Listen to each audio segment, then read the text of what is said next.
On the shore of Galilee, a fisherman named Eli spent his days tying and mending nets. He knew the lake, the wind, and the weight of a good catch. One morning he heard Jesus calling two brothers by the water, "Follow me." They left their nets at once and went after him. Eli watched with wonder. Later he asked an old disciple, why would they leave everything so quickly? The disciple smiled, because they saw more than a teacher. They saw the Lord, and when he calls, his voice is better than silver, better than safety, better than the comfort of old habits. Days passed, and Eli listened as Jesus taught in villages and hillsides. He saw that the 12 were first chosen to be with him before they were sent out. They did not begin with great speeches or strong plans. They began by staying close to Jesus.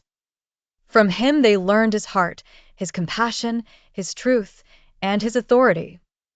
Then one evening a wealthy young ruler came near, troubled but sincere. He had kept many commandments, yet his face fell when Jesus asked him to release the thing that ruled him most. He walked away sorrowful, because his hands were already full of riches, and his heart was unwilling to open. Eli felt the weight of that moment. He had thought discipleship meant agreeing with Jesus. Now he understood it meant yielding to him.